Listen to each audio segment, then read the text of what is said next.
Bollywood denim presenting back rooms. ये एक ऐसी कहानी है जिसमें एक इंसान अपने ही दिमाग की बनाई दुनिया में पूरी तरीके से खो जाता है। कहानी की शुरुआत में दिखाया जाता है बेसमेंट की अंधेरी रात में क्लार्क को एक दीवार पे सफ़ेद लाइन दिखाई दी, जिसे क्लार्क नज़दीक से देखने जाता है। तभी वो अंदर आ जाता है, दीवार के आर पार हो जाता है। तभी वो आश्चर्य होकर वहाँ अंदर जाता है। वहाँ के फर्नीचर को देख के वो हैरान हो जाता है। वहाँ कोई भी ऐसी चीज़ सही तरीके से नहीं होती है। सब टेढ़ी मेढ़ी और पतली संकरी रास्ताएं होती हैं। क्लार्क घबराता हुआ आगे बढ़ता है। वहाँ एक पक्षी को देखता है जो पूरी तरीके से मरा हुआ था। क्लार्क धीरे धीरे अंदर बढ़ता है। वो उन रास्ताओं को देखता है। तभी वो वहाँ पे देखता है कि कोई आगे खड़ा है और वो आगे बढ़ता है। ध्यान से देखता है तो वो एक पुतला है जो महज कागज से बना हुआ होता है। वो उसके पास जाता है और उससे आवाज़ आ रही होती है। उसके पीछे देखता है तो उसमें एक स्पीकर लगा होता है और उसकी एक लंबी वायर किसी दूसरे दरवाजे से बाहर की तरफ गई होती है। और उस रूम में एक कैमरा भी लगा होता है जो क्लार्क पहले देख लेता है। और नीचे क्लार्क देखता है कि एक छोटा दरवाज़ा तहखाना अंदर की ओर गया है और उसमें एक बैग रखा है जिसमें वो कुछ कार्ड देखता है जिसमें क्लियर 03 लिखा होता है, जिसे देखकर वो हैरान हो जाता है। क्लार्क उसी सुरंग से होते हुए अंदर आता है और वह एक तहखाने होते हुए रूम में निकलता है। क्लार्क वहाँ देख के काफ़ी हैरान और अचंभित हो जाता है। तभी वो नीचे देखता है कि टेढ़े मेढ़े जूते फर्श में दबे हुए हैं। ऐसा लगता है कि इन्हें किसी तरीके से पिघला कर इसमें लगाया गया हो, लेकिन ये संभव नहीं था। क्लार्क ये भी देखता है कि वहाँ एक चेयर थी जो काफ़ी बड़ी साइज की थी और वो एक गड्ढे में देखता है वहाँ काफ़ी फर्नीचर पड़ा हुआ होता है। क्लार्क की एक फर्नीचर की दुकान है और सेम वैसा ही सारा फर्नीचर था जो उसकी दुकान में मौजूद है। क्लार्क देखता है, हैरान हो जाता है। वो आगे बढ़ता है तभी एक और तहखाना दिखाई देता है। वो उधर देखता है और वो वापस जाने की कोशिश करता है। तभी वहाँ पर किसी ने वही पुतला फेंक कर उसी गुफा के सामने फेंका था।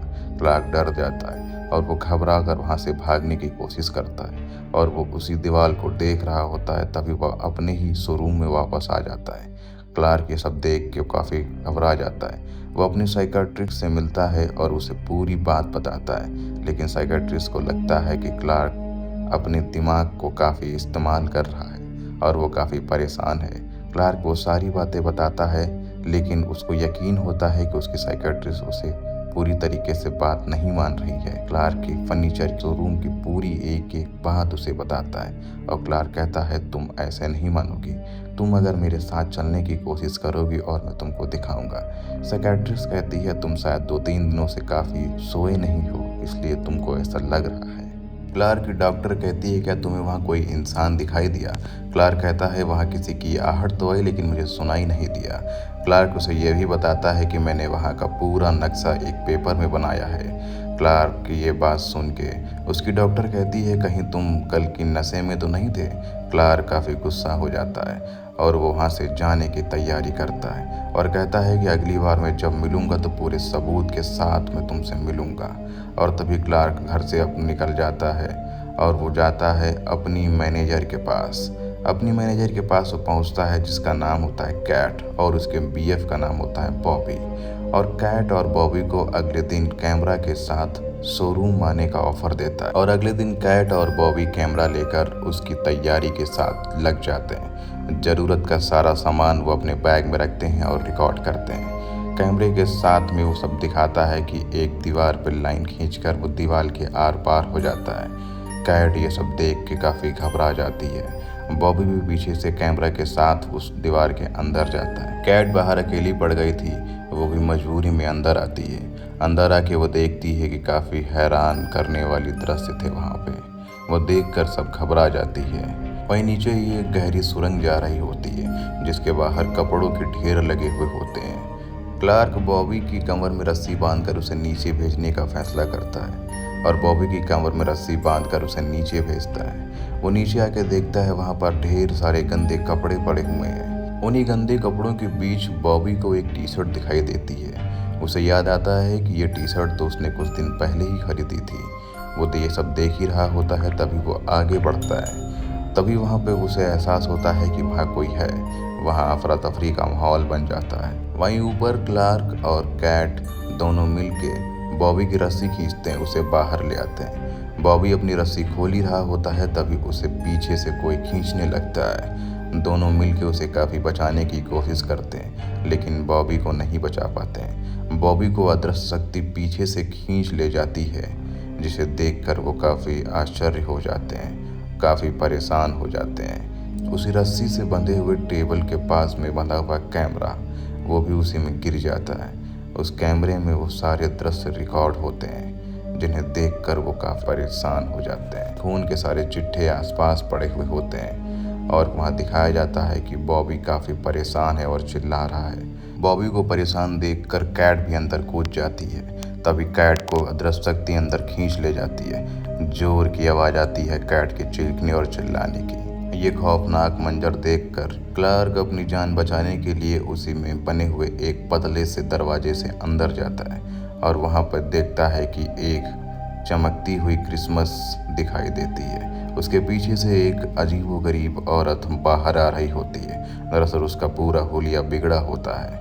तभी क्लर्क वहाँ से भागता है और वो पूल वाले रास्ते से होते हुए एक पूल में अंदर जाता है। तभी वो बाथरूम के पास पहुँच जाता है और वो कैमरा टेबल पे रख देता है और क्लर्क आगे जाता है। वहाँ पर कैट की चीखने और चिल्लाने की आवाज़ें आ रही होती है। कैट कहती है, मैं तुम्हें देख सकती हूँ, और क्लार्क कहता है, मैं तुम्हें नहीं देख पा रहा हूँ। दरअसल एक अदृश्य दीवार होती है जिधर से कैट तो उसे देख सकती है, लेकिन क्लार्क नहीं देख पाता है। तभी कैट पीछे से कहती है, तुम्हारे पीछे कोई है, और वो चिल्लाती है कि भागो वहाँ से। तब तक कैमरा बंद हो जाता है। इस घटना के कुछ हफ्तों बाद असल दुनिया में मैरी को दिखाया जाता है। तभी वो देखती है कि क्लार्क का वॉइस नोट पड़ा हुआ है।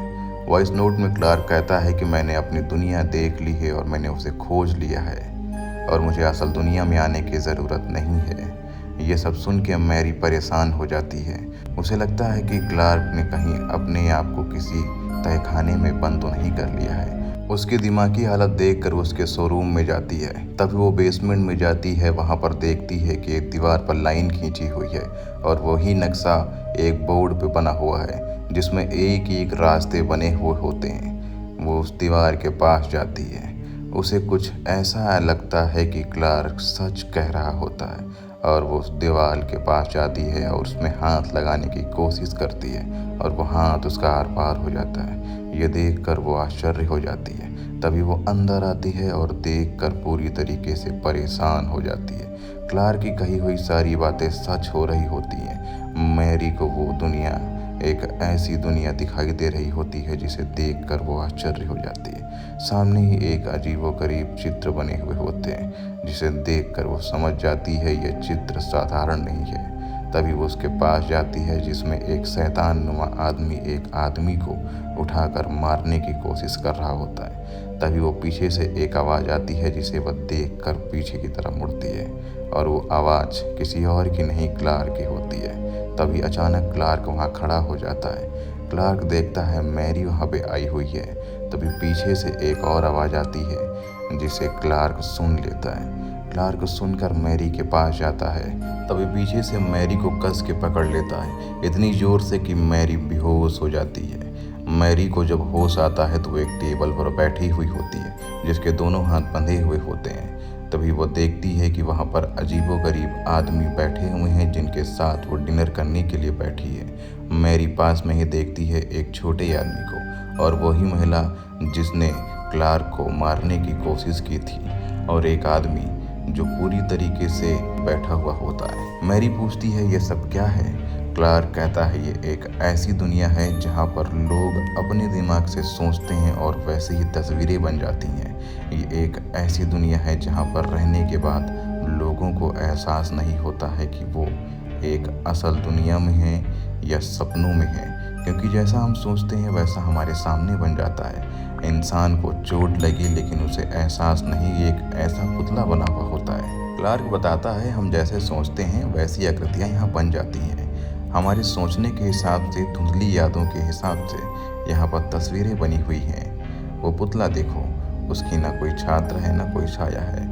जिस तरीके से हम सोचते हैं वैसे यहाँ कुर्सियाँ और चित्र हमारे धंसे हुए दिखाई देते हैं। क्लार्क कहता है वो पीछे देखो, वो औरत कोई और नहीं मेरी पत्नी है। मेरी पत्नी की यादें मेरे दिमाग में धुंधली थी तो मेरी तस्वीर जो बनी वो धुंधली बनी। ठीक ऐसे ही यहाँ वो सारी तस्वीरें हैं जिन्हें हम एक बार दिमाग में सोचते हैं, और ये दुनिया इतनी अच्छी है कि यहाँ से जाने का मन नहीं करता है। इन्हें देखो और इनको एहसास करो। ये सब देखते ही देखते क्लार्क की बातें बदलने लगी। मैरी ये सब देख के डर जाती है। एक बैठे हुए आदमी के गले में चाकू डाल देता है और उसे काट के दिखाता है, देखो इन्हें दर्द नहीं होता है, और उसके पेट को काट के वो टेबल पे रखता है। मैरी से कहता है लो खाओ, और क्लार्क भी खाने के लिए वहाँ बैठ जाता है। ये सब देखकर मैरी काफ़ी परेशान हो जाती है, और वो जब फ्रिज खोलती है तो उस फ्रिज में से एक सर निकलता है जो किसी और का नहीं कैट का होता है। ये सब देखकर वो काफ़ी डर जाती है। मैरी कहती है मुझे यहाँ से छोड़ दो, मुझे क्यों बांध के रखा हुआ है। क्लार्क कहता है परेशान न हो, ऐसी कोई बात नहीं है जिससे मैं तुम्हें परेशान करूँगा। इस दुनिया को देखो और इस दुनिया को समझो। ये दुनिया काफ़ी अजीब व गरीब है। यहाँ पर लोग खुश हैं, जो चाहते हैं वैसा हो जाता है। मैरी ये सब बातें सुनकर कहती है जो भी है, लेकिन मुझे समझने का कुछ मौका दो। क्लार्क हंसने लगता है और वो कहता है मैरी ऐसा कुछ नहीं है। तभी वो पीछे महिला के पास जाता है, उसकी विग निकाल लेता है और मैरी को पहनाता है। कहता है इसके बाल में तुम्हारे बाल में कोई अंतर नहीं है, जैसी वो महिला है वैसे तुम हो। तुमको मेरे साथ रहना होगा, तुमको मेरी हर वो एक बात माननी होगी। मैरी उसकी बात सुन के काफ़ी तंग हो जाती है और उसे चिल्लाने लगती है तुम पागल हो, तुम बेवकूफ़ हो। दरअसल तुमसे कोई इसलिए बात नहीं करता है और तुम्हारी बीवी ने तुम्हें इसलिए छोड़ा है क्योंकि तुम अपने ही दिमाग में उलझे रहते हो। तुम ज़्यादा गुस्सा करते हो, तुम ज़्यादा सोचते हो, तुम किसी की बात को समझते नहीं हो, अपने ही दिमाग को दूसरों को समझाने की कोशिश करते हो। तुम घर से निकाले गए तो तुमने अपनी बीवी को दोष दिया। तुमने मुझ पे गुस्सा किया क्योंकि मैंने तुम्हारी बात को नहीं समझा। तुम सबसे लड़ते हो क्योंकि तुम्हारी कोई सुन नहीं पाता है। क्लार्क ये सब सुन के काफ़ी गुस्सा हो जाता है और परेशान भी होता है कि मेरी डॉक्टर भी मेरी बात को सुनने से इनकार कर रही है। वो काफ़ी परेशान हो जाता है, वो रोने लगता है और उसके रोते ही उसके पीछे से भयानक तस्वीरें उसके दिमाग में बैठने लगती हैं। तभी लाइट जाने लगती है और पीछे से एक आवाज़ आती है। वो चाकू से मैरी के बंधे हुए हाथ की रस्सियाँ काटता है। तभी पीछे से एक आवाज़ें आने लगती हैं। एकाएक गहरी गहरी आवाज़ें आने लगती हैं और वो महिला वहाँ से भाग जाती है। तभी एक पायलट सुनुमा आदमी वहाँ से बाहर आता है। दरअसल वो कोई और नहीं, क्लार्क का हमशक्ल था। दरअसल जो दिमाग में सोचा था क्लार्क ने, ठीक वैसा ही हूबहू वो आदमी था। वो पायलट्स कोई और नहीं, वो क्लार्क का सोचा हुआ एक आदमी था जो वहाँ प्रकट हो गया था।